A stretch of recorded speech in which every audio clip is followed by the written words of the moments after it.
sõprussuhete edendamise eest.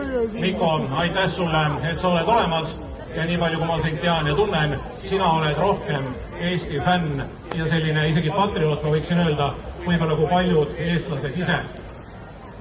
Aitäh, ajab peaaegu nutma.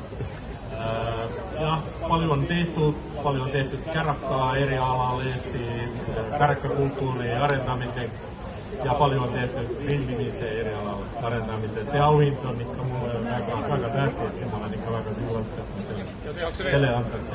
Ja töö jätkub, muidugi jätkub. Sest jah, mul on hüüdnimeks asetäitja ja see tähendab seda, et kui eestlastest ei ole kohal keegi, siis mina olen ikka ja täidan natuke aset.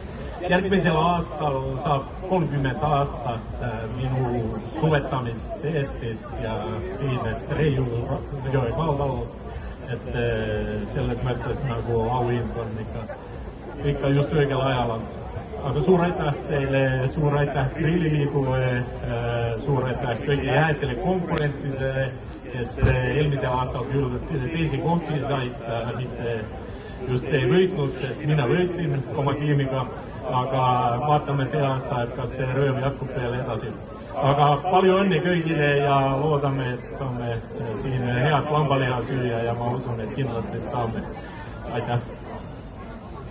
Mikko Mykkänen, Eesti-Soome sõprussuhete edendaja ja pikaajaline osaleja Eesti lambaliha grillimises meistrivõistlustel Uulus. Aitäh sulle, Mikko, veel kord ja uute vägevate grillimisteni!